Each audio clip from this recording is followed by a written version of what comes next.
Hi aspirants. ഇപ്പൊ നമ്മുടെ UPSC mains ആയിട്ട് ബന്ധപ്പെട്ടിട്ട് GS2 എക്സാം കഴിഞ്ഞിരിക്കുകയാണ്. ഇന്നത്തെ ഈ വീഡിയോയിൽ GS2 ആയിട്ട് ബന്ധപ്പെട്ടേക്കുന്ന ട്രെൻഡ് എന്താണ്, എന്തെങ്കിലും ഡീവിയേഷൻസ് ഉണ്ടോ, അടുത്ത ഒരു മെയിൻസിന് വേണ്ടി പ്രിപ്പയർ ചെയ്യുന്ന ആളുകൾ എന്തൊക്കെയാണ് ശ്രദ്ധിക്കേണ്ടത്, ഇതേപോലുള്ള കാര്യങ്ങളാണ് നമ്മൾ ഇന്ന് പരിശോധിക്കാനായിട്ട് പോകുന്നത്. ആദ്യം തന്നെ നമുക്ക് GS2 ആയിട്ട് ബന്ധപ്പെട്ടിട്ട് നമുക്കൊരു മാർക്കിന്റെ ഡിസ്ട്രിബ്യൂഷൻ എങ്ങനെയൊക്കെയായിരുന്നു എന്നുള്ളതൊന്ന് ആദ്യം തന്നെ ഒന്ന് നോക്കാം. നമുക്കറിയാം GS2 ഏറ്റവും പ്രധാനപ്പെട്ട ഒരു ഏരിയ എന്ന് പറയുന്നത് ഇന്ത്യൻ പൊളിറ്റി തന്നെയാണ്. ഇന്ത്യൻ പൊളിറ്റി ആണ് ഏറ്റവും പ്രധാനപ്പെട്ട ഒരു ഏരിയ ആയിട്ട് നമുക്ക് പേപ്പർ 2 കാണാനായിട്ട് പറ്റുന്നത്. ഇതിൽ നിന്ന് 125 മാർക്സിനാണ് ചോദ്യം വന്നിട്ടുള്ളത്. അപ്പോൾ നിയർ ടു ഹാഫ് എന്ന് പറയുന്നത് പൊളിറ്റിയാണ്. അപ്പൊ പൊളിറ്റിക്ക് പേപ്പർ 2 ഒരു വലിയൊരു പങ്കുണ്ട് എന്നുള്ളൊരു കാര്യം നമുക്ക് ഏറ്റവും ആദ്യം തന്നെ കൺഫേം ചെയ്യേണ്ടതുണ്ട്. അത് കഴിഞ്ഞാൽ പിന്നെ ഇമ്പോർട്ടൻസ് വരുന്നത് ഗവേണൻസ് ആണ്. ഗവേണൻസിൽ നിന്ന് വന്നേക്കുന്ന ചോദ്യങ്ങളുടെ അല്ലെങ്കിൽ മാർക്ക് എന്ന് പറയുന്നത് 75 മാർക്സിനാണ്.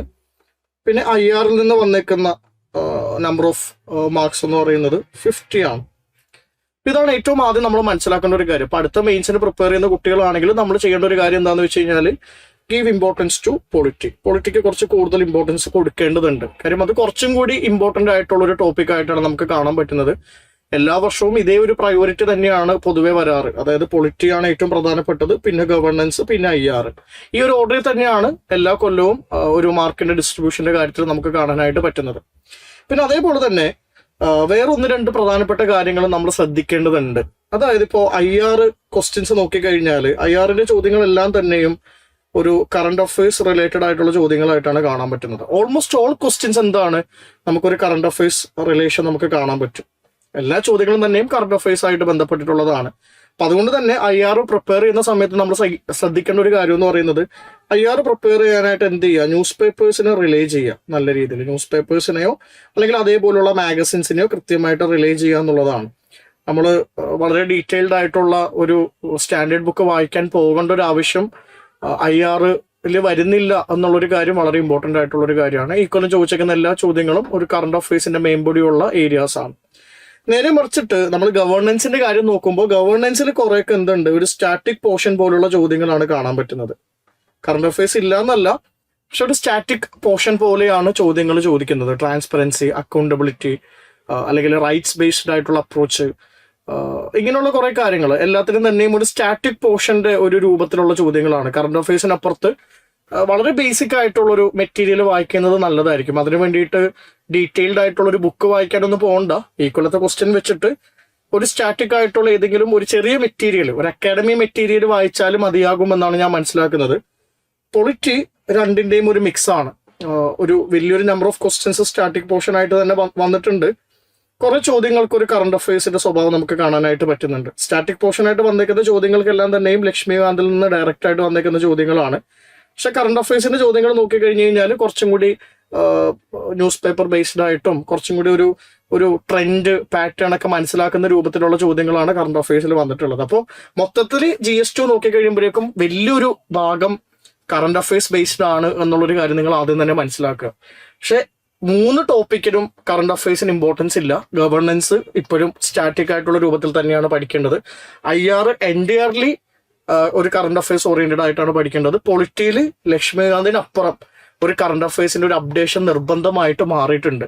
ഞാൻ ഓൾറെഡി ക്വസ്റ്റ്യൻസ് നോക്കിയിട്ട് അതിന്റെ ഒരു ടേക്ക് അവേസ് നിങ്ങളോട് വേഗമൊന്ന് പറഞ്ഞു എന്നേ ഉള്ളൂ. ഇനി നമുക്ക് എന്ത് ചെയ്യാം, ഓരോരോ ചോദ്യങ്ങളിലോട്ട് നോക്കി പോവാം.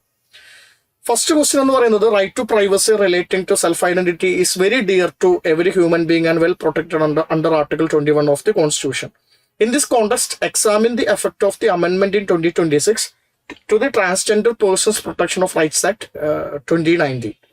ബേസിക്കലി 2026 ഒരു അമെൻമെന്റിനെ ബേസ് ചെയ്തിട്ടുള്ള ചോദ്യമാണ്. അപ്പൊ ഇതൊരു കറണ്ട് അഫയേഴ്സ് ബേസ്ഡ് ആയിട്ടുള്ള ക്വസ്റ്റ്യൻ ആണ്.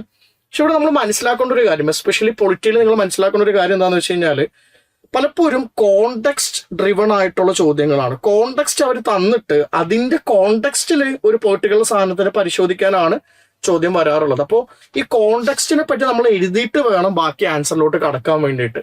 ഇപ്പൊ നിങ്ങൾക്ക് വളരെ കൃത്യമായിട്ട് ഈ 2026 അമെൻമെന്റിനെ പറ്റി അറിഞ്ഞാൽ മാത്രം പോരാ, ആ അമെൻമെന്റിനെ റൈറ്റ് ടു പ്രൈവസി ആയിട്ടും സെൽഫ് ഐഡന്റിറ്റി ആയിട്ടും കണക്കാക്കാനായിട്ട് പറ്റണം.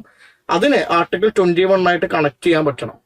അമെൻമെന്റ് പറയാനല്ല, അമെൻമെന്റ് എന്താണെന്നല്ല ചോദ്യം. ആ അമെൻമെന്റ് എങ്ങനെയാണ് ഈ കോണ്ടെക്സ്റ്റിൽ നമ്മൾ പ്ലേസ് ചെയ്യേണ്ടത്, ആ കോണ്ടെക്സ്റ്റ് ആയിട്ട് എങ്ങനെയാണ് ഈ അമെൻമെന്റിനെ കണക്ട് ചെയ്യാനായിട്ട് പറ്റുന്നത് എന്നുള്ളതാണ്. അപ്പോൾ ഇതൊരു കറണ്ട് അഫയേഴ്സ് ക്വസ്റ്റ്യൻ ആണെന്ന് പറയുമ്പോഴും അതിൻ്റെ ഉള്ളിൽ എന്ത് ചെയ്യുന്നുണ്ട്, ഒരു അനാലിസിസ് അല്ലെങ്കിൽ അതിൻ്റെ ഉള്ളിലുള്ള ഒരു ക്ലാരിറ്റി ഇമ്പോർട്ടൻ്റ് ആയിട്ട് മാറുന്നുണ്ട്. പൊളിറ്റിയുടെ ചോദ്യങ്ങളിൽ നമ്മൾ മനസ്സിലാക്കേണ്ട ഒരു കാര്യം, ക്ലാരിറ്റി എന്ന് പറയുന്നത് വളരെ ഇമ്പോർട്ടൻ്റ് ആണ്. ക്ലാരിറ്റി ഇല്ലാതെ പല കാര്യങ്ങളും നമുക്ക് മനസ്സിലാക്കാൻ പറ്റില്ല. ഇപ്പൊ നമ്മൾ കുറേയധികം ബുക്ക് വായിച്ചത് കൊണ്ട് മാത്രം നമുക്ക് മാർക്ക് കിട്ടിക്കൊള്ളണമെന്നില്ല. അതിന്റെ കൺസെപ്ഷ്യൽ ആയിട്ടുള്ള ഒരു ക്ലാരിറ്റി പൊളിറ്റി ഡിമാൻഡ് ചെയ്യുന്നുണ്ട് എന്നുള്ളത് ഒന്നും കൂടി അടിവരയിട്ട് പറഞ്ഞ ഒരു പരീക്ഷയായിരുന്നു ഈ കൊല്ലത്തെ പരീക്ഷ. രണ്ടാമത്തെ ചോദ്യത്തിലോട്ട് വന്നു കഴിഞ്ഞാൽ വീണ്ടും ഒരു കറണ്ട് അഫയേഴ്സിന്റെ സ്വഭാവം നമുക്ക് കാണാനായിട്ട് പറ്റും. ഇവിടെയും അവർ എന്ത് ചെയ്യുന്നുണ്ട്, ആദ്യം തന്നെ ഒരു സ്റ്റേറ്റ്മെന്റ് പറയുന്നുണ്ട്. Women as a class neither belong to a minority group nor are they regarded as forming a backward class. അവരെ മൈനോറിറ്റി ആയിട്ടും കാണാൻ പറ്റില്ല, ബാക്ക്വേർഡ് ക്ലാസ് ആയിട്ടും കാണാൻ പറ്റില്ല എന്ന് പറഞ്ഞതിന് ശേഷം ഈ സ്റ്റേറ്റ്മെന്റിന്റെ ലൈറ്റിൽ they are asking to discuss the evolution of women's reservation from local bodies to parliament. ഇതൊരു കറണ്ട് അഫയേഴ്സ് കോണ്ടെക്സ്റ്റിൽ വന്ന ചോദ്യമാണ്, നമുക്ക് മനസ്സിലാക്കാനായിട്ട് പറ്റും. കാര്യം വിമൻ റിസർവേഷനായിട്ട് ബന്ധപ്പെട്ടിട്ട് പാർലമെന്റിൽ വിമൻ റിസർവേഷൻ കൊടുക്കണം എന്നുള്ളതായിട്ട് ബന്ധപ്പെട്ട കോൺസ്റ്റിറ്റ്യൂഷൻ അമെൻമെന്റ് ബില്ല് കൊണ്ടുവന്നതും അത് പാസ്സാകാതിരുന്നതും അതായിട്ട് ബന്ധപ്പെട്ടേക്കുന്ന ഡിസ്കഷൻസ് ഒക്കെ നിങ്ങൾ ഓൾറെഡി കേട്ടിട്ടുള്ള കാര്യങ്ങളാണ്. അപ്പോൾ അതിന്റെ ഒരു കോണ്ടെക്സ്റ്റിലാണ് ഈ ഒരു ക്വസ്റ്റ്യൻ ചോദിച്ചേക്കുന്നത്. അപ്പോൾ കോണ്ടെക്സ്റ്റ് കറണ്ട് അഫയേഴ്സ് ആണ്, പക്ഷെ നമ്മൾ എഴുതേണ്ട കാര്യങ്ങൾ ഡിസ്കസ് ദി എവല്യൂഷൻ, എങ്ങനെയാണ് വിമൻ റിസർവേഷനായിട്ട് ബന്ധപ്പെട്ട കാര്യങ്ങൾ ലോക്കൽ ബോഡീസിൽ മുതൽ പാർലമെന്റ് വരെയുള്ള സ്ഥലങ്ങളിൽ വിമൻ റിസർവേഷന്റെ കാര്യങ്ങളിൽ എന്തൊക്കെ എവല്യൂഷൻ നടന്നു എന്നുള്ളതാണ് നമ്മൾ പറയേണ്ടത്. അപ്പോൾ പാർലമെന്റിൽ ഈ പറയുന്ന പോലെ റിസർവേഷൻ കൊണ്ടുവരാൻ നടത്തിയിട്ടുള്ള ശ്രമങ്ങൾ ഓരോ കാലഘട്ടത്തിലും, അതേപോലെ തന്നെ ലോക്കൽ ബോഡീസിൽ 33% റിസർവേഷൻ 73-74 അമെൻമെന്റ് വരെ കൊണ്ടുവന്നതും പിന്നീട് അത് 50% ആയിട്ട് പല സ്ഥലങ്ങളിൽ മാറ്റം വരുത്തിയിട്ടുള്ളതും ഇതിനെല്ലാത്തിനും പറ്റിയിട്ട് നമ്മൾ ചർച്ച ചെയ്യേണ്ടതുണ്ട്. ഇപ്പൊ വിമനെ ഒരു മൈനോറിറ്റി ആയിട്ടോ ബാക്ക്വേർഡ് ക്ലാസ് ആയിട്ടോ കാണാൻ പാടില്ല എന്ന് പറഞ്ഞതിന് ശേഷം ഏതൊക്കെ രൂപത്തിലാണ് വിമന്റെ റിസർവേഷനായിട്ട് ബന്ധപ്പെട്ടിട്ടുള്ള കാര്യങ്ങൾക്ക് വന്നിട്ടുള്ളത്, അതിന്റെ എവല്യൂഷൻ ആണ് ചോദ്യം വന്നേക്കുന്നത്. ഇപ്പൊ കറണ്ട് അഫയേഴ്സ് ആണ്. നിങ്ങൾ എപ്പോഴും മനസ്സിലാക്കേണ്ട ഒരു കാര്യം എന്താന്ന് വെച്ച് കഴിഞ്ഞാല് പലപ്പോഴും ടോപ്പിക് കറണ്ട് അഫയേഴ്സ് ആയിരിക്കും. ഇനി പഠിക്കുമ്പോഴാണെങ്കിൽ നമ്മൾ മനസ്സിലാക്കേണ്ട ഒരു കാര്യമാണ്, ടോപ്പിക് കറണ്ട് അഫയേഴ്സ് ആയിരിക്കും. പക്ഷെ ഈ കറണ്ട് അഫയേഴ്സ് ടോപ്പിക്കിനെ നമ്മൾ പഠിക്കുന്ന സമയത്ത് അതിൻ്റെ ഉള്ളിൽ എന്ത് ചെയ്യാൻ പറ്റണം, അതിൻ്റെ ഒരു സ്റ്റാറ്റിക് പോർഷൻ കണ്ടെത്തി അത് പഠിക്കാനായിട്ട് നമുക്ക് പറ്റണം. അല്ലാതെ വിമൻ റിസർവേഷൻ ബില്ല് എന്താണെന്ന് ചിലപ്പോൾ ചോദിക്കണമെന്നില്ല, അല്ലെങ്കിൽ ആ ഒരു പുതിയൊരു കോൺസ്റ്റിറ്റ്യൂഷൻ അമെൻമെന്റ് എന്താണെന്ന് ചോദിക്കണമെന്നില്ല. ആ ടോപ്പിക്ക് ആ തീമിനെ അടിസ്ഥാനപ്പെടുത്തിയിട്ട് പണ്ട് നടന്ന കാര്യങ്ങൾ ചോദിക്കാനായിട്ടുള്ള സാധ്യതയുണ്ട്. അപ്പൊ എപ്പോഴും കറണ്ട് അഫയേഴ്സ് പഠിക്കണമെന്ന് പറയുമ്പോൾ ആ കറണ്ട് അഫയേഴ്സ് ആയിട്ട് ബന്ധപ്പെട്ട നടന്ന കാര്യങ്ങളുടെ മുൻപേ ഉള്ള കാര്യങ്ങൾ നമ്മൾ മനസ്സിലാക്കിയാൽ മാത്രമേ നമുക്ക് നല്ല രീതിയിൽ എഴുതാൻ പറ്റുള്ളൂ എന്നുള്ളതാണ്. മൂന്നാമത്തെ ചോദ്യം, examine whether the constitutional office of the Lok Sabha speaker has become vulnerable to partisan politics under the current anti defection regime. അപ്പൊ ഈ ആന്റി ഡിഫെക്ഷൻ റെജീമിനെ പറ്റിയിട്ടും ലോക്സഭ സ്പീക്കറിന്റെ ഒരു ന്യൂട്രാലിറ്റിനെ പറ്റിയിട്ടൊക്കെ എപ്പോഴും ഡിസ്കഷൻസിലുള്ള കാര്യങ്ങളാണ്. ഇപ്പൊ ഞാൻ 2016 ആദ്യത്തെ എൻ്റെ മെയിൻസ് എഴുതുന്നത്. ഞാൻ 20 വരെ 5 മെയിൻസ് എഴുതി. ഈ 5 മെയിൻസിന്റെ സമയത്തും നമ്മൾ ഈ മോക്ക് ടെസ്റ്റുകളൊക്കെ എടുക്കുമല്ലോ, ഈ മോക്ക് ടെസ്റ്റുകളിലൊക്കെ എപ്പോഴും വരുന്നൊരു ചോദ്യമാണ് ഈ ലോക്സഭാ സ്പീക്കറിന്റെ ന്യൂട്രാലിറ്റിയും അതായിട്ട് ബന്ധപ്പെട്ടേക്കുന്ന ആന്റി ഡിഫെക്ഷൻ റെജീമിന്റെ ക്യാരക്ടറിസ്റ്റിക്സ് ഒക്കെ. ഇപ്പൊ വളരെ പ്രഡിക്റ്റബിൾ ആയിട്ടുള്ള, വളരെ പ്രഡിക്റ്റഡ് ആയിട്ടുള്ള ഒരു ചോദ്യമായിട്ടാണ് നമുക്കതിനെ കാണാൻ പറ്റുന്നത്. ഒരുവിധം എല്ലാ അക്കാഡമീസും അവരുടെ ടെസ്റ്റ് സീരീസ് ഡെവലപ്പ് ചെയ്യുന്ന സമയത്ത് ഈ ഒരു ചോദ്യം എപ്പോഴും ഇടാറുണ്ട് എന്നാണ് ഞാൻ മനസ്സിലാക്കുന്നത്. What institutional changes are required, എന്തൊക്കെ ചേഞ്ചസ് ആണ് റിക്വയർ ചെയ്യുന്നത്, നിങ്ങളുടെ സജഷൻസ് ആണ് ചോദിച്ചേക്കുന്നത്. To ensure the neutrality of the Lok Sabha speaker in managing a polarised house. അപ്പൊ ഇതെന്താണ്, ഒരു റിപ്പീറ്റഡ് തീമാണ്.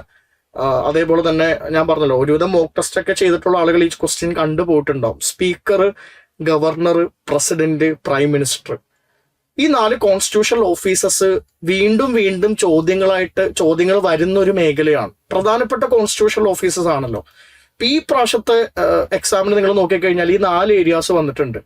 പ്രൈം മിനിസ്റ്ററിനെ അമേരിക്കൻ പ്രസിഡന്റായിട്ട് കമ്പയർ ചെയ്യാനുള്ള ചോദ്യം വന്നിട്ടുണ്ട്, ഗവർണറിന്റെ ന്യൂട്രാലിറ്റി ആയിട്ട് ബന്ധപ്പെട്ട ചോദ്യം വന്നിട്ടുണ്ട്, സ്പീക്കറായിട്ട് ബന്ധപ്പെട്ട ചോദ്യവും വന്നിട്ടുണ്ട്. അപ്പോൾ കണ്ടിന്യൂസ് ആയിട്ട് ആ റിപ്പീറ്റഡ് ആയിട്ടുള്ള ക്വസ്റ്റ്യൻസ് തന്നെയാണ് വീണ്ടും വരുന്നത്. PYQ ബേസ്ഡ് ആയിട്ടുള്ളതും തീം ബേസ്ഡ് ഉള്ളതുമായിട്ടുള്ള ക്വസ്റ്റ്യൻസ് തന്നെയാണ് റിപ്പീറ്റഡ് ആയിട്ട് വരുന്നത് എന്നുള്ളത് നമുക്ക് കാണാനായിട്ട് പറ്റുന്നുണ്ട്. നാലാമത്തെ ചോദ്യം, is the right to vote a fundamental right? ഇത് കുറച്ച് ട്രിക്കി ആയിട്ടുള്ള ചോദ്യമാണ്. എനിക്ക് തോന്നുന്നു 2017 തോന്നുന്നു.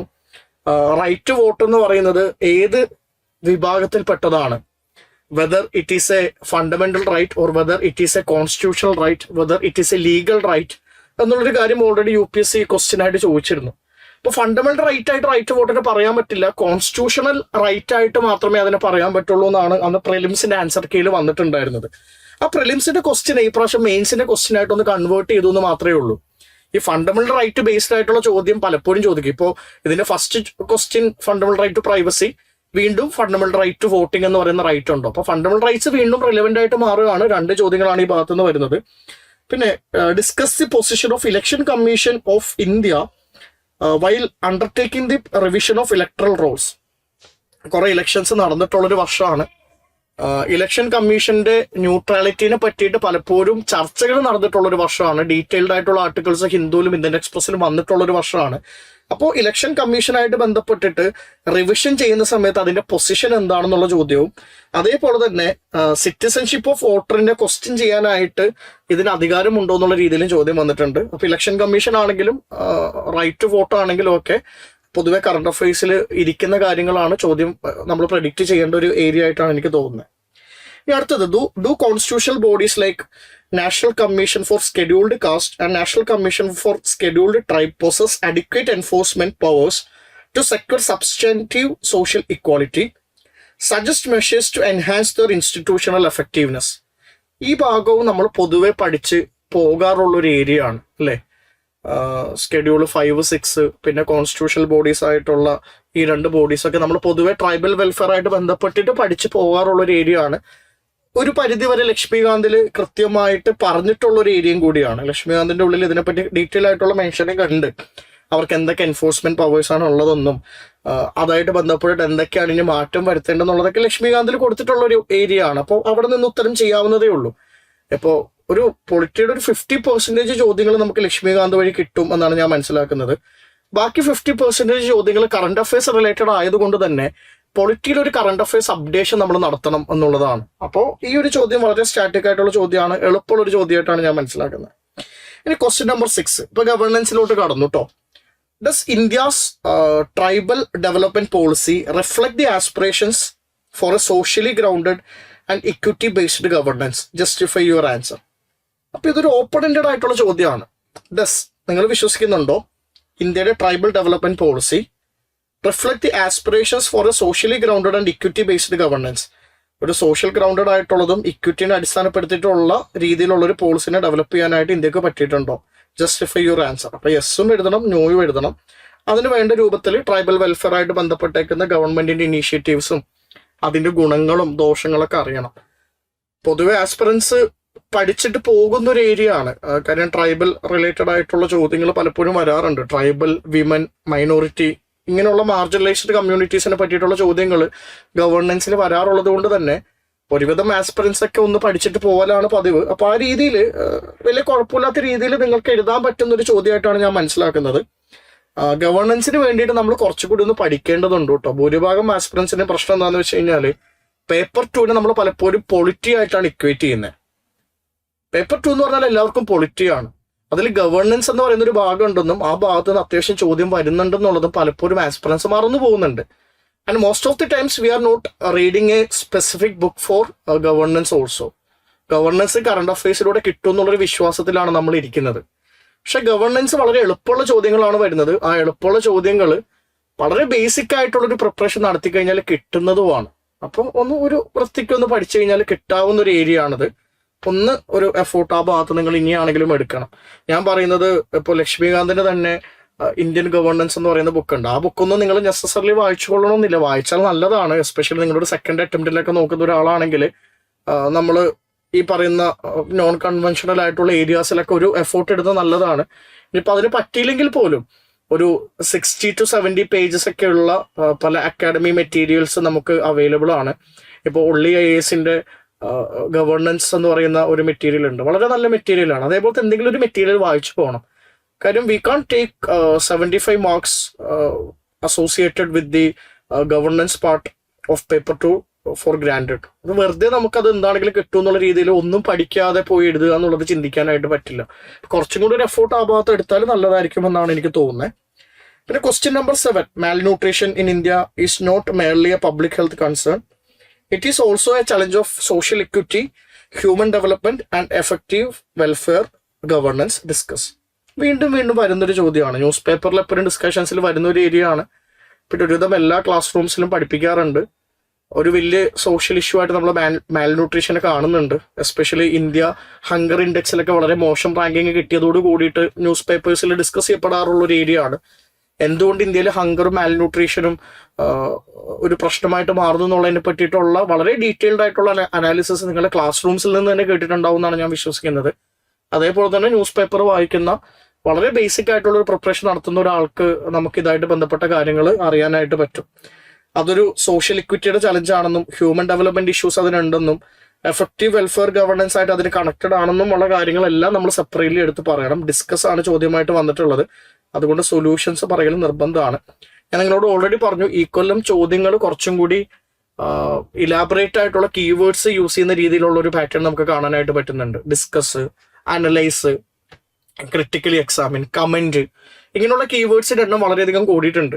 ഇപ്പൊ ക്വസ്റ്റ്യന്റെ ഡിമാൻഡിനെ മനസ്സിലാക്കാത്തത് ഒരു വലിയ പ്രശ്നമായിട്ട് മാറാൻ പോകുന്ന ഒരു വർഷമാണ് ഇത് എന്ന് എനിക്ക് വളരെ ക്ലിയർ ആയിട്ട് തോന്നിയിട്ടുണ്ട്.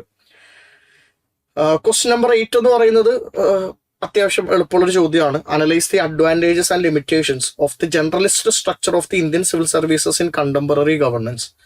കണ്ടംപററി ഗവർണൻസ് എന്ന് പറയുന്നത് ഇന്ന് ഭയങ്കരമായിട്ട് ടെക്നിക്കലായി, ഭയങ്കരമായിട്ടൊരു ഡൊമൈൻ ഡ്രിവൺ ആയി. അപ്പോ അത്യാവശ്യം ഡൊമൈൻ എക്സ്പെർട്ടീസ് ഇല്ലാത്ത ഒരാൾക്ക് ചില മേഖലകളിലൊന്നും ഹയർ പൊസിഷൻസിൽ ഇരിക്കാൻ പറ്റില്ല എന്നുള്ളൊരവസ്ഥയാണ്. പക്ഷെ ഇന്ത്യൻ സിവിൽ സർവീസസ് എന്ന് പറയുന്നത് ഒരു പെർട്ടിക്കുലർ ഡൊമൈൻ എക്സ്പെർട്ടൈസ് ഉള്ള ഒരാൾ മാത്രം കയറുന്ന ഒരു പരീക്ഷയല്ല. ഏത് മേഖലയിലുള്ള ഒരാൾക്ക് വേണമെങ്കിലും സിവിൽ സർവൻ്റ് ആയിട്ട് മാറാം. ഒരു ഉദാഹരണം പറഞ്ഞു കഴിഞ്ഞാൽ, ഇന്ത്യൻ റെയിൽവേ മാനേജ്മെന്റ് സർവീസിൽ ഇരിക്കുന്ന ഒരാൾക്ക് റെയിൽവേയുടെ ടെക്നിക്കാലിറ്റിനെ പറ്റിയിട്ടും ട്രെയിനിന്റെ മെക്കാനിസത്തിനെ പറ്റിയിട്ടും ഒന്നും അറിയണമെന്നില്ല. അപ്പൊ ഈ ജനറലിസ്റ്റ് സ്വഭാവമുള്ള ആളുകളെ സിവിൽ സർവീസിൽ കൊണ്ടുവരുന്നതിൽ എന്തൊക്കെ അഡ്വാൻറ്റേജസ് ഉണ്ട്, എന്തൊക്കെ ലിമിറ്റേഷൻസ് ഉണ്ട്. ഈ ലാറ്ററൽ എൻട്രി ഇന്ത്യൻ സിവിൽ സർവീസസിൽ വേണോ വേണ്ടയോ എന്നുള്ളതിന്റെ ഡിസ്കഷൻ നിങ്ങൾ ഓൾറെഡി കേട്ടിട്ടുണ്ടല്ലോ അല്ലെ? അത് ഓൾറെഡി കറണ്ട് അഫയേഴ്സിൽ ചർച്ചയിലിരുന്ന ഒരു ഏരിയ ആണ്. ഒരു 4 to 5 years ആയിട്ട് ഡിസ്കഷനിൽ എപ്പോഴും വരുന്ന ഒരു ഏരിയ ആണ് ലാറ്ററൽ എൻട്രി വേണോ വേണ്ടയോ എന്നുള്ളത്. ബേസിക്കലി അതിന്റെ തന്നെ ഒരു സ്പിൻ ഓഫ് ആയിട്ടുള്ള ചോദ്യമായിട്ടാണ് നമുക്ക് ഇതിനെ കാണാനായിട്ട് പറ്റുന്നത്. അപ്പോൾ അങ്ങനെ ഡിഫിക്കൽട്ട് ആയിട്ടുള്ള ഒരു ചോദ്യമായിട്ട് എനിക്ക് തോന്നുന്നില്ല. കോമൺ സെൻസിക്കലി ആൻസർ എഴുതാൻ പറ്റുന്ന ഒരു ക്വസ്റ്റ്യൻ ആയിട്ടാണ് ഫീൽ ചെയ്തിട്ടുള്ളത്. Now coming to the IR area. IRന്റെ ചോദ്യങ്ങളെല്ലാം തന്നെയും ഒരു പ്രോപ്പർ ന്യൂസ് പേപ്പർ ഫോളോ ചെയ്യുന്ന ഒരാൾക്ക് കിട്ടുന്ന ചോദ്യങ്ങളാണ് എന്നാണ് മനസ്സിലാക്കുന്നത്. കാര്യം IRൽ വളരെ സ്റ്റാറ്റിക് ആയിട്ടുള്ള രീതിയിലുള്ള ചോദ്യങ്ങൾ അവർ ചോദിക്കുന്നത് കുറവാണ്. കാര്യം IR വളരെ ഡൈനാമിക് ആണ്. അപ്പോൾ ഓരോ ദിവസവും bilateral, multilateral, neighbourhood relation, international bodies, ഇതിലെല്ലാം വ്യത്യാസങ്ങൾ വന്നുകൊണ്ടിരിക്കുകയാണ്. അപ്പൊ 2 ചോദ്യങ്ങൾ നിങ്ങൾ നോക്കുക. ഒന്ന്, IPMDA bridges gap between India SAGAR and Quad's collective Indo Pacific strategy. കോഡിന്റെ കളക്റ്റീവ് ഇന്തോ പസഫിക് സ്ട്രാറ്റജിയും ഇന്ത്യയുടെ സാഗർ എന്ന് പറയുന്ന പ്രോഗ്രാമുമായിട്ട് അതിന്റെ ഗ്യാപ്പ് മെർജ് ചെയ്യാനായിട്ട് IPMDA എന്ന് പറയുന്ന പ്രോഗ്രാമിന് പറ്റുന്നുണ്ടോ? Make A critical assessment of the statement focusing on IPMDA എന്നുള്ളതാണ് ചോദ്യം. അപ്പൊ ന്യൂസ് പേപ്പറിൽ ഡിസ്കഷൻ ഉണ്ടായിരുന്ന ഒരു ഏരിയ ആണ്. നിങ്ങൾക്ക് ന്യൂസ് പേപ്പർ ഫോളോ ചെയ്യുന്ന ഒരാളെന്നുള്ള രൂപത്തിൽ എഴുതാൻ പറ്റുന്ന ഒരു ക്വസ്റ്റ്യൻ ആണ്. 10ാമത്തെ ചോദ്യത്തിലോട്ട് വരുമ്പോൾ ബ്രിക്സ്. വീണ്ടും എല്ലാ പ്രാവശ്യവും നമ്മൾ ബ്രിക്സിനെ പറ്റി പഠിക്കുന്നുണ്ട്. ഞാൻ 2016 മുതൽ പ്രിപ്പയർ ചെയ്യുന്ന സമയത്ത് എല്ലാ മെയിൻസിനും മുന്നോടിയായിട്ട് നടക്കുന്ന ടെസ്റ്റ് സീരീസസിൽ ഈ ബ്രിക്സിന്റെ ചോദ്യങ്ങൾ IRന്റെ ഭാഗമായിട്ട് വരാറുണ്ട്. അപ്പൊ പല ചോദ്യങ്ങളും എനിക്ക് വളരെ ഒരു നൊസ്റ്റാൾജിയ, ദേജാവു ഫീലിംഗ് ആയിരുന്നു. ഇതൊക്കെ പണ്ട് 5 കൊല്ലം മുന്നേ ഉള്ള ഡിസ്കഷൻ തന്നെയാണല്ലോ ഇപ്പോഴും നടക്കുന്നതെന്നുള്ളൊരു ചിന്തയായിരുന്നു എനിക്ക് അനാലിസിസ് ചെയ്യാൻ വേണ്ടി വന്ന സമയത്ത് ഉണ്ടായിരുന്നത്. ഇവർ പറയുന്നത് BRICS acts as a powerful counterweight in global governance, actively amplifying the voice and influence of the global south. ഈ ബ്രിക്സ് എന്ന് പറയുന്ന ഒരു ഓർഗനൈസേഷൻ തുടങ്ങിയത് തന്നെ സദേൺ ഹെമിസ്ഫിയറിലുള്ള കൺട്രീസിന്റെ ഒരു ഗ്രൂപ്പായിട്ടാണ്. ഗ്ലോബൽ പൊളിറ്റിക്സിനെ ഡ്രൈവ് ചെയ്യുന്നത് നോർത്തേൺ കൺട്രീസ് ആണ്, വെസ്റ്റേൺ കൺട്രീസ് ആണെന്നുള്ളൊരു തോന്നലില് ന്യൂലി എമേർജ്ഡ് ആയിട്ടുള്ള ഒരു ബിഗ് പവേഴ്സ് എല്ലാവരും കൂടി ചേർന്നിട്ട് ഒരു സൗത്ത് കോപ്പറേഷനും കൂടി വേണ്ടിയിട്ടാണ് ബ്രിക്സ് ഉണ്ടാക്കിയിരിക്കുന്നത്. അപ്പോൾ ഗ്ലോബൽ ഗവർണൻസിൽ ഒരു കൗണ്ടർ വെയിറ്റ് ആയിട്ട് ഗ്ലോബൽ സൗത്തിന്റെ ഇൻഫ്ലുവൻസ് വോയിസിന് വേണ്ടിയിട്ടുമാണ് ബ്രിക് ആക്ട് ചെയ്യുന്നത് എന്നാണ് അവർ ചോദിക്കുന്നത്. എക്സ്പ്ലെയിൻ ദി റോൾ, കോണ്ടെക്സ്റ്റ് തന്നിട്ട് explain the role of BRICS in projecting itself as an alternative to other groupings. ഇപ്പൊ നേറ്റോ പോലുള്ള ഗ്രൂപ്പിംഗ്സ് ഉണ്ട്, അല്ലെങ്കിൽ ആസിയാൻ പോലുള്ള ഗ്രൂപ്പിംഗ്സ് ഉണ്ട്, ക്വാഡ് പോലത്തെ ഗ്രൂപ്പിംഗ്സ് ഉണ്ട്, അതല്ലാതെ ഇന്റർനാഷണൽ ഗ്രൂപ്പിംഗ്സ് ഉണ്ടല്ലോ. ഇപ്പോൾ UN പോലുള്ള ഗ്രൂപ്പിംഗ്സ് ഉണ്ട്, സെക്യൂരിറ്റി കൗൺസിൽ പോലത്തെ ഗ്രൂപ്പിംഗ്സ് ഉണ്ട്. ഇതിൽ നിന്നെല്ലാം ഡിഫറെൻ്റ് ആയിട്ട് ബ്രിക്സിന്റെ ഒരു റോൾ എന്താണെന്നുള്ളതാണ്. അപ്പോൾ ബ്രിക്സിന്റെ ഒരു ഫൗണ്ടിങ് സ്റ്റേറ്റ്മെന്റ് നോക്കിക്കഴിഞ്ഞാൽ തന്നെ നമുക്ക് എന്ത് ചെയ്യാൻ പറ്റും, ഇതിന്റെ ഉത്തരം കിട്ടാൻ വളരെ എളുപ്പത്തിൽ കിട്ടാവുന്നതേ ഉള്ളൂ.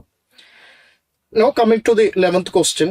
കൊല്ലങ്ങളായിട്ട് വരുന്നൊരു ചോദ്യമാണ്. അതായത് ഞാൻ പറഞ്ഞല്ലോ, ഞാൻ 2016 മുതൽ 20 വരെയുള്ള എൻ്റെ 5 വർഷത്തെ പ്രിപ്പറേഷനിലും ആ മെയിൻസ് എക്സാമിന് മുന്നോടിയായിട്ട് ഞാൻ എഴുതിയേക്കുന്ന ടെസ്റ്റ് സീരീസസിലെല്ലാം തന്നെയും വന്നിട്ടുള്ള ഒരു ഏരിയ ആണ് ഈ ഗവർണറിന്റെ ഒരു ഫെഡറൽ റോൾ എന്ന് പറയുന്നത്. ആ ഡിസ്കഷൻ കഴിഞ്ഞൊരു 10 കൊല്ലമായിട്ട് ആക്റ്റീവ് ആയിട്ടുള്ള ഒരു ഡിസ്കഷനാണ്. അപ്പോൾ വളരെ എളുപ്പമുള്ളൊരു ചോദ്യമായിട്ടാണ് എനിക്ക് തോന്നിയിട്ടുള്ളത്. Discuss the position of governor in the federal polity of India. ഇന്ത്യയുടെ ഫെഡറൽ പൊളിറ്റിയിൽ ഗവർണറിന്റെ ഒരു പൊസിഷൻ എന്താണ്, അത് ഡിസ്കസ് ചെയ്യുക. കാര്യം ഗവർണർ എന്ന് പറയുന്നത് ഒരു ഫെഡറലിസത്തിന്റെ ഏജന്റ് ആയിട്ട് നമുക്ക് വേണമെങ്കിൽ പറയാം, അതേപോലെ തന്നെ ഒരു സെൻട്രലിന്റെ ഏജന്റ് ആയിട്ടും പറയാം. അപ്പൊ ഡിസ്കസ് ചെയ്യാൻ വേണ്ടിയിട്ടാണ് ചോദ്യം കൊടുത്തിട്ടുള്ളത്. What is the nature of his power while giving assent to a bill passed by the state legislature. State legislature pass ചെയ്യുന്ന ഒരു ബില്ലില് അദ്ദേഹത്തിന്റെ നേച്ചർ ഓഫ് പവർ എന്താണ്? ലക്ഷ്മികാന്തിൽ വളരെ കൃത്യമായിട്ട് പറയുന്നുണ്ട്, ഒരു ഗവർണറിന് ഒരു ബില്ല് കിട്ടുന്ന സമയത്ത് ആ ബില്ലിനോട് ഏതൊക്കെ രീതിയിൽ പെരുമാറാനായിട്ട് പറ്റും. പ്രസിഡന്റിന് കൊടുക്കണോ, പോക്കറ്റ് വീറ്റോ അപ്ലൈ ചെയ്യണോ, അല്ലെങ്കിൽ റിജക്ട് ചെയ്യണോ, അസെന്റ് കൊടുക്കണോ, പല ഓപ്ഷൻസ് ഉണ്ടല്ലോ. ആ ഓപ്ഷൻസ് ലക്ഷ്മികാന്തിൽ പറഞ്ഞത് തന്നെയാണ് അവർ ചോദിച്ചേക്കുന്നത്. Is he bound by the aid and advice of his council in all his function. എല്ലാ ഫംഗ്ഷൻസിലും ശ്രദ്ധിക്കണേ, എല്ലാ ഫംഗ്ഷൻസിലും കൗൺസിൽ ഓഫ് മിനിസ്റ്റേഴ്സിന്റെ എയ്ഡ് ആൻഡ് അഡ്വൈസിന് അദ്ദേഹം ബൗണ്ട് ആണോ? അതായത് ഒരു രീതിയിലുള്ള ഡിസ്ക്രിഷണറി പവേഴ്സും ഇല്ലേ എന്നാണ് ചോദിക്കുന്നത്. അപ്പൊ പൊതുവെ ഗവർണറുമായിട്ട് ബന്ധപ്പെട്ടിട്ട് നമ്മൾ പഠിക്കുന്ന കുറച്ച് തീംസ് ഉണ്ട്. ഒന്ന്, അദ്ദേഹത്തിന്റെ ഡിസ്ക്രിഷണറി പവർ. 2, സ്റ്റേറ്റ് എമർജൻസി ആയിട്ട് ബന്ധപ്പെട്ടിട്ട് അദ്ദേഹത്തിന്റെ കുറച്ച് പവേഴ്സ്. 3, ഫെഡറലിസത്തിൽ അദ്ദേഹം എങ്ങനെയാണ് ആക്ട് ചെയ്യുന്നത് എന്നുള്ളത്. ഇതെല്ലാം കൂടി ചേരുന്ന ഒരു ചോദ്യമായിട്ടാണ് 11th ക്വസ്റ്റിനെ മനസ്സിലാക്കാനായിട്ട് പറ്റുന്നത്. ഒരു ബേസിക് പ്രിപ്പറേഷൻ ഉള്ള ഏതൊരാൾക്കും എഴുതാൻ പറ്റുന്ന ഒരു ചോദ്യമായിട്ടാണ് എനിക്ക് പേഴ്സണലി ഫീൽ ചെയ്തത്. 12ാമത്തെ ചോദ്യം, what is meant by judicial legislation? ഈ പ്രാവശ്യം സെപ്പറേഷൻ ഓഫ് പവർ ആയിട്ട് ബന്ധപ്പെട്ടിട്ട് 2 ചോദ്യം ചോദിച്ചിട്ടുണ്ട്. 2 ചോദ്യത്തിന്റെയും നേച്ചർ ഡിഫറെന്റ് ആണെന്നേ ഉള്ളൂ. ഒന്ന്, ഇന്ത്യൻ സെപ്പറേഷൻ ഓഫ് പവറും അമേരിക്കൻ സെപ്പറേഷൻ ഓഫ് പവറും തമ്മിലുള്ള വ്യത്യാസമാണെങ്കിൽ, രണ്ടാമത്തത് ജുഡീഷ്യൽ ലെജിസ്ലേഷൻ എന്ന് പറഞ്ഞാൽ എന്താണെന്നുള്ളതാണ്. നമുക്കറിയാം, ജുഡീഷ്യറി എന്ന് പറയുന്നത് ഒരു അഡ്ജുഡിക്കേറ്റീവ് ബോഡിയാണ്. ഒരു ലോ മേക്ക് ചെയ്ത് കഴിഞ്ഞാൽ, ആ ലോ എക്സിക്യൂട്ട് ചെയ്ത് കഴിഞ്ഞാൽ അതിനെ അഡ്ജുഡിക്കേറ്റ് ചെയ്യുക എന്നുള്ളതാണ് ജുഡീഷ്യറിയുടെ ജോലി എന്ന് പറയുന്നത്. അപ്പോൾ ഇങ്ങനെയാണ് സെപ്പറേഷൻ ഓഫ് പവർ എന്ന് പറയുന്നത് 3 ഓർഗൻസ് ഓഫ് സ്റ്റേറ്റിന്റെ ഇടയിൽ നമ്മൾ ഇമാജിൻ ചെയ്തിട്ടുള്ളത്. പക്ഷെ ചില സമയത്ത് ലെജിസ്ലേച്ചർ ചെയ്യേണ്ട ലെജിസ്ലേറ്റീവ് ഡ്യൂട്ടി ജുഡീഷ്യറി ചെയ്യാറുണ്ട്. ഇന്ത്യയിൽ വിശാഖ ഗൈഡ് ലൈൻസ് പോലുള്ള കാര്യങ്ങൾ വളരെ പ്രസിദ്ധമായിട്ടുള്ള ജുഡീഷ്യൽ ആക്ടിവിസത്തിന്റെ ഒരു പ്രധാനപ്പെട്ട സിമ്പലാണ്. അപ്പൊ അതാണ് അവർ ആദ്യം ചോദിച്ചേക്കുന്നത്, ജുഡീഷ്യൽ ലെജിസ്ലേഷൻ എന്താണ്, ജുഡീഷ്യറി എങ്ങനെയാണ് ലെജിസ്ലേറ്റ് ചെയ്യുന്നത്, അതിന്റെ ഒരു റിലവൻസ് എന്താണ്, അതിന്റെ ഒരു ഒതന്റിസിറ്റി എന്താണ് എന്നുള്ള കാര്യങ്ങൾ. എന്നിട്ട് അതിന്റെ കൂടുതൽ ചോദിച്ചേക്കുന്നത്, in this context discuss the verdicts of the apex court allowing passive euthanasia and living will. Aruna Shanbaug ജഡ്ജ്മെന്റും അതേപോലുള്ള കുറെ ജഡ്ജ്മെന്റുകൾ നിങ്ങൾ കേട്ടിട്ടുള്ളതാണ്. കഴിഞ്ഞ കുറച്ച് വർഷങ്ങളായിട്ട് പ്രിപ്പയർ ചെയ്യുന്ന എല്ലാവരും തന്നെയും സുപ്രീം കോർട്ടിന്റെ ലാൻഡ്മാർക്ക് ആയിട്ടുള്ള ജഡ്ജ്മെന്റ്സ് ജസ്റ്റ് ഒന്ന് നോക്കി പോകാറുണ്ട്. അപ്പോൾ ഈ പാസീവ് യുത്തനേഷ്യയായിട്ട് ബന്ധപ്പെട്ടിട്ട് ജുഡീഷ്യറി എടുത്തേക്കുന്ന തീരുമാനങ്ങൾ ഈവൻ ഒരു 7 to 8 years ആയിട്ട് ഡിസ്കഷനിലുള്ള കാര്യങ്ങളാണ്. അപ്പോൾ ആ രീതിയിലുള്ള ഒരു ചോദ്യമാണ് ചോദിച്ചേക്കുന്നത്. എനിക്ക് മനസ്സിലായ വേറൊരു കാര്യം എന്താണെന്ന് വെച്ച് കഴിഞ്ഞാൽ, പലപ്പോഴും കറണ്ട് അഫയേഴ്സിന്റെ ചോദ്യങ്ങൾ എന്ന് പറയുന്നത് പൊളിറ്റിയിലൊക്കെ ഒരു കൊല്ലത്തിൽ നടന്നതായിക്കൊള്ളണമെന്നില്ല. മേ ബി 2 to 3 years മുന്നേ നടന്ന കാര്യങ്ങളും അവരെന്ത് ചെയ്യുന്നുണ്ട്, ഒരു കറണ്ട് അഫയേഴ്സ് ക്വസ്റ്റ്യൻ പോലെ ചോദിക്കുന്നുണ്ട് എന്നുള്ളൊരു ട്രെൻഡും കൂടി നമുക്ക് കാണാനായിട്ട് പറ്റും. ഇനി ക്വസ്റ്റ്യൻ നമ്പർ 30 വീണ്ടും ഫെഡറലിസം ആയിട്ട് ബന്ധപ്പെട്ട ചോദ്യമാണ്. How far has the Indian federal framework been successful in accommodating regional and cultural diversities? നമ്മുടെ ഒരു ഫെഡറൽ ഫ്രെയിംവർക്ക് എങ്ങനെയാണെന്ന് അറിയാലോ. സ്റ്റേറ്റുകളുണ്ട്, സ്റ്റേറ്റുകൾക്ക് കോൺസ്റ്റിറ്റ്യൂഷൻ പ്രൊവൈഡ് ചെയ്യുന്ന ഓട്ടോണോമസ് ആയിട്ടുള്ള പവേഴ്സ് ഉണ്ട്. ഓരോ സ്റ്റേറ്റും ഉണ്ടാക്കിയേക്കുന്നത് പലപ്പോഴും ലാംഗ്വേജിന്റെ അടിസ്ഥാനത്തിലാണ്. ഓരോ സ്റ്റേറ്റിനും അതിൻ്റെതായിട്ടുള്ള ഡിസ്റ്റിൻക്റ്റ് കൾച്ചർ ഉണ്ട്. ഇപ്പൊ ഫെഡറലിസത്തിന് ഒരു ഡെലിഗേഷൻ ഓഫ് പവർ മാത്രമല്ല, പ്രൊട്ടക്ഷൻ ഓഫ് കൾച്ചറൽ ഐഡന്റിറ്റി എന്ന് പറയുന്ന ഒരു റോളും കൂടിയുണ്ട്. ഇപ്പൊ കേരള സ്റ്റേറ്റ് അല്ലെങ്കിൽ കേരള ഗവൺമെന്റ് എന്ന് പറയുമ്പോഴേക്കും കേരളത്തില് പവർ ഡെലിഗേറ്റ് ചെയ്യുക എന്നുള്ളത് മാത്രമല്ല, കേരള കൾച്ചറിനെ പ്രൊട്ടക്ട് ചെയ്യാൻ പറ്റുന്നത് കേരളത്തിൽ നിന്നുള്ള ഒരു സ്റ്റേറ്റിനും ഗവൺമെന്റിനും ആണെന്നുള്ള ചിന്തയിലും കൂടിയാണ്. അപ്പൊ ഇതേപോലെ റീജിയണൽ കൾച്ചറിനെ പ്രൊട്ടക്ട് ചെയ്യാൻ എത്രമാത്രം ഇന്ത്യയിലുള്ള ഫെഡറൽ ഫ്രെയിംവർക്കിന് സാധിച്ചിട്ടുണ്ട് എന്നുള്ളതാണ്. ഹൗ ഫാർ സാധിച്ചിട്ടുണ്ട് എന്നുള്ളതും ഉണ്ട്, ഇല്ല എന്നുള്ളതും ഉണ്ട്. രണ്ട് രീതിയിൽ നമുക്കതിനെ കൃത്യമായിട്ട് മനസ്സിലാക്കാനായിട്ട് പറ്റും. Highlight the role of asymmetric federalism and suggest measures to make dispute resolution mechanism more effective. Asymmetric ഫെഡറലിസത്തിന്റെ ഒരു റോൾ എന്താണ്? ഇന്ത്യയിൽ യൂണിയനും സ്റ്റേറ്റും ഒരു പവർ അല്ല, സിമ്മട്രി ഇല്ല. യൂണിയനും സ്റ്റേറ്റും സിമ്മട്രി ഇല്ല, അസിമെട്രിക് ആണ്. ഈവൻ സ്റ്റേറ്റുകൾ തമ്മിൽ സിമ്മട്രി ഇല്ല. ചില സ്റ്റേറ്റുകൾക്ക് കുറച്ച് കൂടുതൽ പവേഴ്സ് ഉണ്ട്, അല്ലെങ്കിൽ ചില ഗ്രൂപ്പ് ഓഫ് സ്റ്റേറ്റുകൾക്ക് കുറച്ച് കൂടുതൽ പവേഴ്സ് ഉണ്ട് എന്നുള്ള കാര്യമൊക്കെ നിങ്ങൾക്ക് അറിയാമല്ലോ. സ്പെഷ്യൽ കാറ്റഗറി സ്റ്റേറ്റ് ഒക്കെ നിങ്ങൾ കേട്ടിട്ടുള്ള കാര്യമാണ്. ഇതാണ് അസിമെട്രിക് ഫെഡറലിസം. അതിന്റെ റോൾ എന്താണ്? അതേപോലെ തന്നെ suggest measures to make dispute resolution mechanism more effective. എന്തൊക്കെ മെഷേഴ്സ് ആണ് ഈ യൂണിയനും സ്റ്റേറ്റും തമ്മിലുള്ള പ്രശ്നങ്ങൾ പരിഹരിക്കാനും സ്റ്റേറ്റുകൾ തമ്മിലുള്ള പ്രശ്നങ്ങൾ പരിഹരിക്കാനും വേണ്ടിയിട്ട് ചെയ്യാനായിട്ട് പറ്റുന്നത്? അപ്പോൾ നിതി ആയോഗ് പോലുള്ള കമ്മിറ്റീസ് ഉണ്ട്, ഇന്റർസ്റ്റേറ്റ് കൗൺസിൽസ് ഉണ്ട്, സോണൽ കൗൺസിൽസ് ഉണ്ട്, കുറെ അധികം കാര്യങ്ങളുണ്ട്. എളുപ്പമുള്ള ചോദ്യമാണ്. എനിക്ക് തോന്നുന്നു വളരെ ഡയറക്ട്ലി ഒരു ലക്ഷ്മികാന്ത് വായിച്ചാൽ തന്നെ കിട്ടുന്ന ഒരു ക്വസ്റ്റ്യൻ ആണ്. പിന്നെ കുറച്ചൊരു കൺസെപ്ഷ്യൽ ക്ലാരിറ്റി വേണം എന്നുള്ള രീതിയിലും എനിക്ക് അനുഭവപ്പെടുന്നുണ്ട് കേട്ടോ ചോദ്യങ്ങൾ കാണുമ്പോൾ. Question number 14. Examine how the separation of powers is practised in India compared to the rigid presidential model of United States of America. സിലബസിൽ കൊടുത്തിട്ടുണ്ട് കമ്പാരിസൺ വിത്ത് അതർ കോൺസ്റ്റിറ്റ്യൂഷൻസ് എന്ന് കൊടുത്തിട്ടുണ്ട്. എസ്പെഷ്യലി ഇന്ത്യയിലുള്ള ഒരു സിസ്റ്റവും അമേരിക്കയിലുള്ള സിസ്റ്റവും തമ്മിൽ നമ്മൾ കമ്പാരിസൺ നടത്താറുമുണ്ട്. കാര്യം അമേരിക്കയിൽ നടക്കുന്ന പല ഡെഡ് ലോക്കുകളും ഇന്ത്യയിൽ ഡിസ്കസ് ചെയ്യപ്പെടാറുണ്ട്, ന്യൂസ് പേപ്പേഴ്സിൽ ഡിസ്കസ് ചെയ്യപ്പെടാറുണ്ട്. അതായിട്ട് ബേസ് ചെയ്തിട്ട് ഇന്ത്യൻ മോഡലും US മോഡലൊക്കെ തമ്മിലുള്ള ഒരു കമ്പാരിസൺ പലപ്പോഴും വരാറുണ്ട്. ഇപ്പം ഇന്ത്യയിലുള്ള സെപ്പറേഷൻ ഓഫ് പവറും അമേരിക്കയിലുള്ള ഒരു റിജിഡ് ആയിട്ടുള്ള സെപ്പറേഷൻ ഓഫ് പവറും തമ്മിൽ എക്സാമിൻ ചെയ്യുക, ആ ഒരു കമ്പാരിസൺ നമ്മൾ കൊണ്ടുവരിക. In this context compare the actual authority of Indian prime minister with that of the president of USA പ്രസിഡന്റിനുള്ള പവറായിട്ട് ഇന്ത്യൻ പ്രൈം മിനിസ്റ്ററിന്റെ ആക്ച്വൽ പവേഴ്സിനെ കമ്പയർ ചെയ്യാനാണ് ചോദ്യം. അത്യാവശ്യം വലിയ കുഴപ്പമില്ലാതെ പ്രിപ്പയർ ചെയ്യുന്ന ഒരാൾക്ക് എഴുതാവുന്ന ഒരു ക്വസ്റ്റ്യൻ ആണ്. എനിക്കത് അത്ര ബുദ്ധിമുട്ടുള്ള ഒരു ക്വസ്റ്റ്യൻ ആയിട്ട് ഫീൽ ചെയ്യുന്നില്ല. Question number 50. ഞാൻ ഈ കൊല്ലം നിർബന്ധമായിട്ടും വരുമെന്ന് വിചാരിച്ചൊരു ചോദ്യമായിരുന്നു ഈ പ്രഷർ ഗ്രൂപ്പ് റിലേറ്റഡ് ആയിട്ടുള്ള ഒരു ക്വസ്റ്റ്യൻ. വേറൊന്നും കൊണ്ടല്ല, ഇന്ത്യയിൽ പ്രഷർ ഗ്രൂപ്പുകളുടെ രീതികൾ മാറി വരുന്നുണ്ട്. ഇപ്പൊ നമ്മൾ ജന്തർ മന്തർ പ്രൊട്ടസ്റ്റ് ഒക്കെ കണ്ടതാണ്. പെട്ടെന്ന് യൂത്ത് മൊബിലൈസ് ചെയ്യപ്പെടുന്നു. യൂത്തിന്റെ ഐക്കൺസ് ആയിട്ട് എഡ്യൂക്കേറ്റഡ് ആയിട്ടുള്ള ഒരു ഗ്രൂപ്പ്, യങ് ഗ്രൂപ്പ് തന്നെ വരുന്നു. അവർ ഇന്നേ വരെ പൊളിറ്റിക്കലി കോൺഷ്യസ് അല്ലാത്തൊരു പോപ്പുലേഷനെ ഒരു വലിയൊരു പ്രഷർ ഗ്രൂപ്പാക്കി മാറ്റുന്നു. അവസാനം ആ പ്രഷർ ഗ്രൂപ്പിന്റെ പ്രഷർ കാരണം യൂണിയൻ എഡ്യൂക്കേഷൻ മിനിസ്റ്ററിനെ റിസൈൻ ചെയ്യേണ്ടി പോലും വന്നു. നമ്മളിതെല്ലാം കണ്ടൊരു കാര്യമാണ്. അപ്പൊ ഞാൻ വിചാരിച്ചിരുന്നു ഈ പ്രഷർ ഗ്രൂപ്പ് ഇത്രമാത്രം വൈബ്രന്റ് ആയിട്ട് ഇന്ത്യയിൽ പ്രവർത്തിക്കുന്നത് കൊണ്ട് ഈ കൊല്ലം ഇതായിട്ട് ബന്ധപ്പെട്ട എന്തെങ്കിലും ചോദ്യങ്ങൾ വന്നേക്കാമെന്ന് വിചാരിച്ചിരുന്നു. To what extent do pressure groups social movements and corporate bodies? മൂന്നാളുകളെ സെപ്പറേറ്റ്ലി പറയുന്നുണ്ട് കേട്ടോ. കോർപ്പറേറ്റ് ബോഡീസിന് പൊളിറ്റിയിൽ ഒരു റോൾ ഉണ്ടല്ലോ, അവർ ഗവൺമെന്റിനെ സ്വാധീനിക്കുന്നുണ്ടല്ലോ അവര്.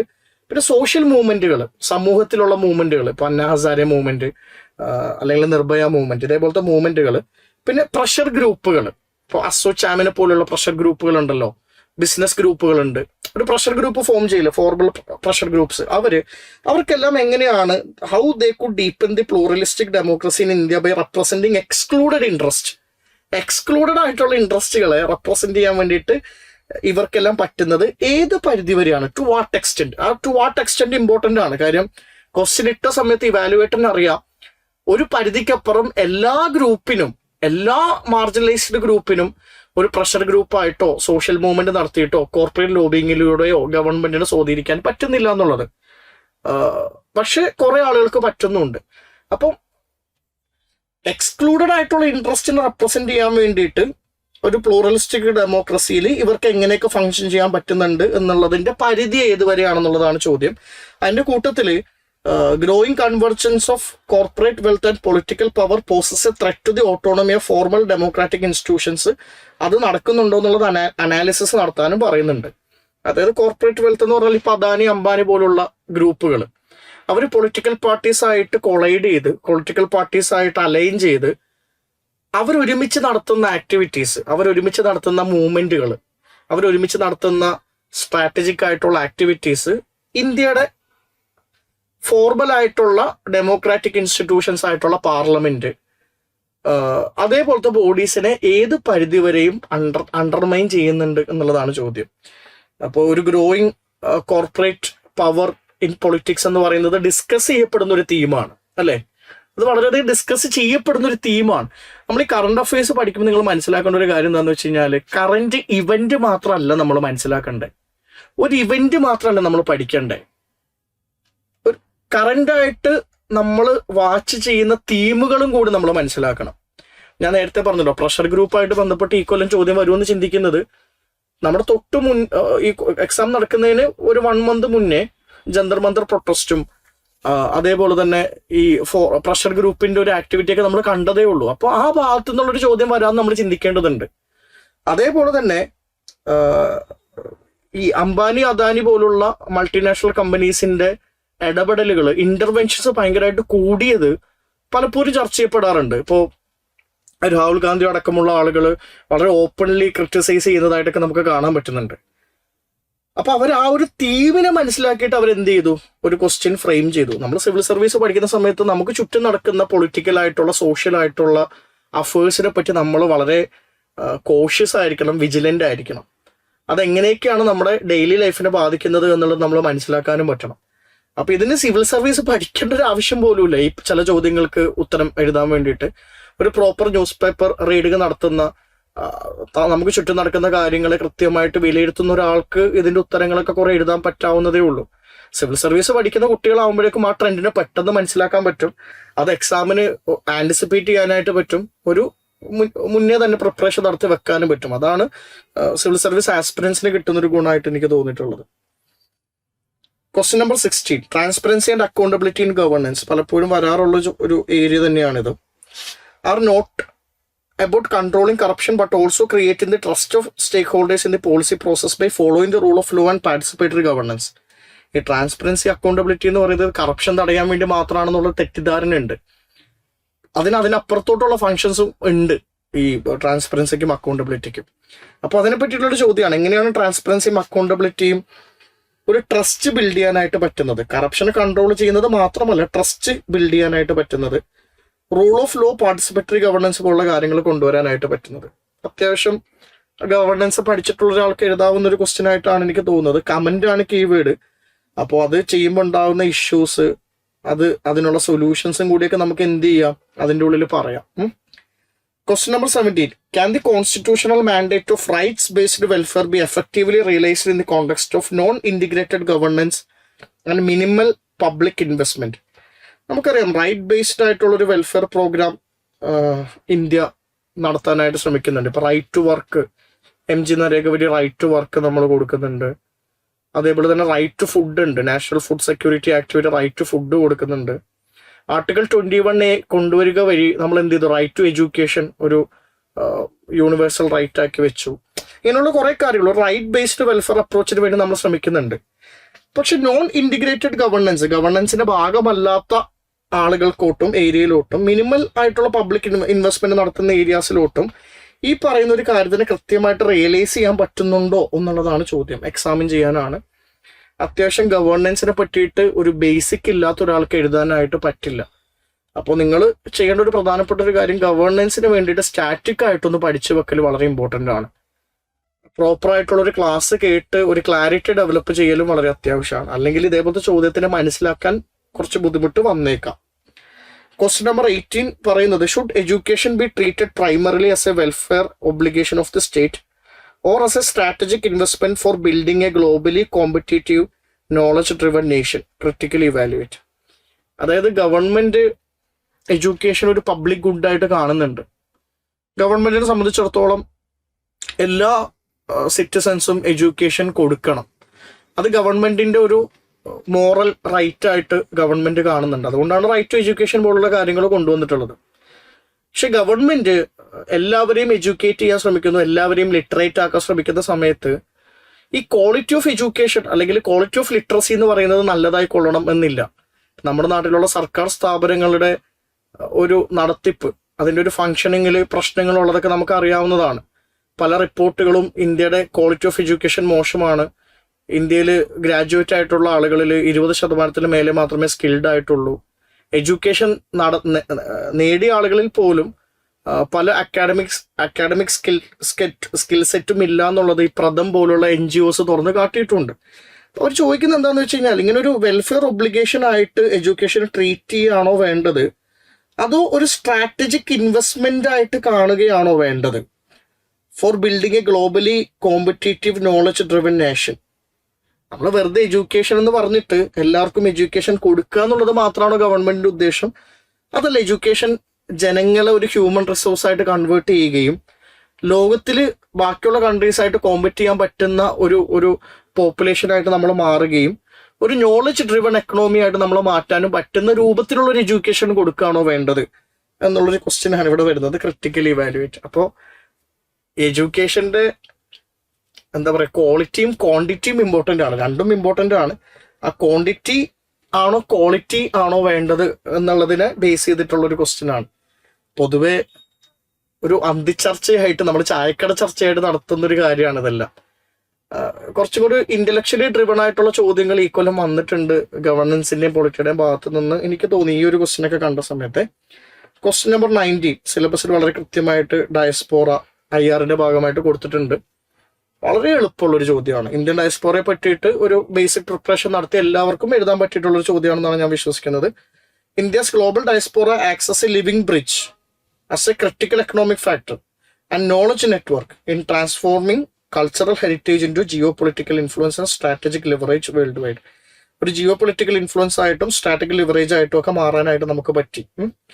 അതിന് ക്രിട്ടിക്കലി എക്സാമിൻ ചെയ്യാം. അപ്പോൾ ഗ്ലോബൽ ഡയസ്പോറയുടെ കോൺട്രിബ്യൂഷൻസ് എന്താണ്, ഒരു എക്കണോമിക് കോൺട്രിബ്യൂഷൻ എന്താണ്, ഒരു നോളജ് തരുന്നതിന് വേണ്ടിയിട്ടുള്ള കോൺട്രിബ്യൂഷൻ എന്താണ്, ജിയോ പൊളിറ്റിക്കൽ ഇൻഫ്ലുവൻസിലോട്ടുള്ള കോൺട്രിബ്യൂഷൻ എന്താണ്, ഒരു സ്ട്രാറ്റജിക് ലിവറേജ് ആയിട്ട് ആക്ട് ചെയ്യുന്നതിലുള്ള കോൺട്രിബ്യൂഷൻ എന്താണ്, അതിനെല്ലാത്തിനും ക്രിട്ടിക്കലി എക്സാമിൻ ചെയ്യണം. ക്രിട്ടിക്കൽ എക്സാമിൻ ചെയ്യാന്ന് പറയുമ്പോഴേക്കും കോൺട്രിബ്യൂഷൻ കൊടുത്തിട്ടുണ്ടെന്നും എന്നാൽ കോൺട്രിബ്യൂഷൻ കൊടുക്കുന്നില്ല, ചലഞ്ചസ് കുറെ മുന്നോട്ട് വെക്കുന്നുണ്ടെന്നും രണ്ട് ഭാഗത്തു നിന്നും നമ്മൾ ചിന്തിക്കേണ്ടതുണ്ട്. ഇന്നലെ കൂടി ഞാൻ നമ്മുടെ PCM ബാച്ചിൽ മെയിൻസിന് വേണ്ടി ഇതേപോലത്തെ ഒരു ചോദ്യം ഡിസ്കസ് ചെയ്തായിരുന്നു. എളുപ്പമുള്ളൊരു ക്വസ്റ്റ്യൻ ആയിട്ടാണ് എനിക്ക് ഫീൽ ചെയ്യുന്നത്. 20ാമത്തെ ചോദ്യം, China's belt and road initiative has transformed South Asia from a regional space into a theatre of great power competition. Analyze the strategic implication of the BRI for India security and regional influence in South Asia. IR പഠിക്കുന്ന വളരെ basic ആയിട്ടുള്ള ഒരു സ്റ്റുഡൻറ്റിന് ഏറ്റവും easy ആയിട്ടുള്ള ചോദ്യമാണ്. ഒരു 10 years ആയിട്ട് ഇന്ത്യയിൽ ചർച്ച ചെയ്യപ്പെടുന്ന ഒരു കാര്യമാണ് ബെൽറ്റ് ആൻഡ് റോഡ് ഇനിഷ്യേറ്റീവ് ഇന്ത്യക്ക് കൊണ്ടുവരാൻ പോകുന്ന സ്ട്രാറ്റജിക് ആയിട്ടുള്ള പ്രശ്നങ്ങൾ.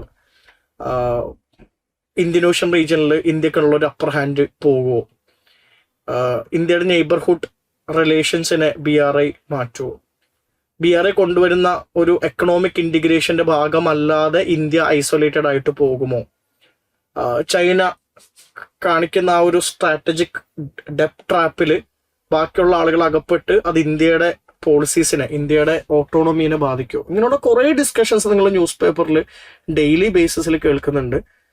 വളരെ കൃത്യമായിട്ട് ന്യൂസ് പേപ്പർ വായിക്കുന്ന ഒരാൾക്ക്, അല്ലെങ്കിൽ ഈവൻ ക്ലാസ്സസിൽ ഇരുന്നിട്ടുള്ള ആളുകൾക്ക് മനസ്സിലാക്കാവുന്ന ഒരു ആൻസർ ആയിട്ടാണ് എനിക്ക് തോന്നുന്നത്. ഇപ്പൊ ജനറൽ ഇംപ്രഷൻ എന്ന് പറയുന്നത് പേപ്പർ 2നെ പറ്റിയിട്ട് ഇത് കഴിഞ്ഞ കൊല്ലങ്ങളിലുള്ള അതേ പാറ്റേൺ തന്നെ ഫോളോ ചെയ്യുന്നതായിട്ടാണ് എനിക്ക് പേഴ്സണലി ഫീൽ ചെയ്തിട്ടുള്ളത്. ലാസ്റ്റ് വർഷങ്ങളെക്കാളും ടഫായി എന്നുള്ളൊരു തോന്നലില്ല, അതേ ടഫ്നെസ്സിൽ അതേ പാറ്റേണിലുള്ള ചോദ്യമാണ്. എല്ലാ കൊല്ലങ്ങളിലുള്ളത് പോലെ തന്നെ കറണ്ട് അഫയേഴ്സിന്റെ ഒരു അതിപ്രസരം പേപ്പർ 2ൽ കൃത്യമായിട്ട് കാണുന്നുണ്ട്. ചില ചോദ്യങ്ങൾക്കൊരു ഫാക്ച്വൽ സ്വഭാവമുണ്ട് എന്ന് തോന്നിയിട്ടുണ്ട്. ഗവർണൻസ് പൂർണ്ണമായിട്ട് സ്റ്റാറ്റിക് ആയപ്പോൾ IRഉം കോൺസ്റ്റിറ്റ്യൂഷന്റെ പൊളിറ്റിയുടെ പകുതി ഭാഗവും കറണ്ട് അഫയേഴ്സ് റിലേറ്റഡ് ആയിട്ട് തോന്നി. ഇതൊക്കെയാണ് ഒരു ടേക്ക് അവേസ് ആയിട്ട് എനിക്ക് പറയാനുള്ളത്. ഇനി അടുത്ത മെയിൻസ് എഴുതാൻ പോകുന്ന കുട്ടികൾ, 2027 മെയിൻസ് എഴുതാൻ പോകുന്ന കുട്ടികളോട് GS പേപ്പർ 2 കണ്ടത് വെച്ചിട്ട് എനിക്ക് നിങ്ങളോട് പറയാനുള്ള കാര്യങ്ങൾ എന്ന് പറയുന്നത്, IRന് വേണ്ടിയിട്ട് ന്യൂസ് പേപ്പർ നല്ല രീതിയിൽ വായിക്കുക, ഡെയിലി ബേസിസിൽ തന്നെ വായിക്കുക, കൃത്യമായിട്ടുള്ളൊരു ക്ലാരിറ്റി ലോങ് ടൈമിൽ അവിടെ ഡെവലപ്പ് ചെയ്യുക. പൊളിറ്റിക്ക് വേണ്ടിയിട്ട് പ്രിലിംസിന് ലക്ഷ്മികാന്ത് മതിയാവും, ഇറ്റ് മൈറ്റ് ബി ഇനഫ്. പക്ഷെ മെയിൻസിലോട്ട് വരുന്ന സമയത്ത് മെയിൻസിന്റെ ഒരു അനലിറ്റിക്കൽ സ്വഭാവം വെച്ചിട്ട് ലക്ഷ്മികാന്ത് കംപ്ലീറ്റ്ലി ഒരു ഇനഫ് ആണ് എന്ന് പറയാൻ പറ്റില്ല. You need to do some value addition. ഒരു മെയിൻസ് ബേസ്ഡ് ആയിട്ടുള്ള ഒരു വാല്യൂ എഡീഷൻ മെറ്റീരിയൽ നിങ്ങൾ വായിക്കണം. And also be thorough with the current affairs related to polity. Coming to ഗവർണൻസിൽ ഇപ്പോൾ ചോദിക്കുന്ന ചോദ്യങ്ങൾ എങ്ങനെയാന്ന് വെച്ച് കഴിഞ്ഞാൽ കുറച്ച് ക്ലാരിറ്റി ഇല്ലാതെ എഴുതാൻ പറ്റില്ല. ഗവർണൻസിനെ പറ്റിയിട്ട് ഒരു നല്ല ധാരണ വേണം. ഒരു പബ്ലിക് അഡ്മിനിസ്ട്രേഷൻ ഓപ്ഷണലിനോട് ചേർന്ന് നിൽക്കുന്ന രൂപത്തിലുള്ള അനലിറ്റിക്കൽ ആയിട്ടുള്ള ചോദ്യങ്ങൾ ഗവർണൻസിന്റെ ഭാഗത്തു നിന്ന് വന്നിട്ടുണ്ട്. അപ്പൊ അവിടെ നിങ്ങൾ ഒരു സ്റ്റാൻഡേർഡ് മെറ്റീരിയൽ വായിക്കാൻ പോകുന്നത് നല്ലതായിരിക്കുമെന്നാണ് എൻ്റെ ഒരു സജഷൻ. അപ്പോൾ ട്രെൻഡുകൾ എങ്ങനെയാണോ ആ ട്രെൻഡിൽ തന്നെയാണ് വന്നിട്ടുള്ളൂ. ഒരു ഡീവിയേഷൻസ് ഒന്നുമില്ല. കഴിഞ്ഞ വർഷത്തെ വെച്ച് നോക്കുമ്പോഴേക്കും കമ്പയറബിൾ ആയിട്ടുള്ള ഒരു പേപ്പറാണ്. പക്ഷെ എൻ്റെ ഒരു അഭിപ്രായത്തിൽ paper 1 was comparatively easy when we compare it with paper 2. Paper 2 വെച്ച് നോക്കുമ്പോൾ പേപ്പർ 1 കുറച്ചുകൂടി എളുപ്പമായിരുന്നു എന്ന് തോന്നുന്നുണ്ട്. എന്താണെങ്കിലും മെയിൻസ് എഴുതിയ ആളുകൾക്ക് എല്ലാവർക്കും നല്ല രീതിയിൽ എഴുതാൻ പറ്റിയിട്ടുണ്ടാകുമെന്ന് വിശ്വസിക്കുന്നു. നമുക്ക് പേപ്പർ 3-ന്റെയും 4-ന്റെയും വരവിന് വേണ്ടി കാത്തിരിക്കാം. അതിൻ്റെയും കൂടി അനാലിസിസ് വൈകാതെ തന്നെ നമ്മൾ അപ്ലോഡ് ചെയ്യുന്നുണ്ടാവും. Thank you.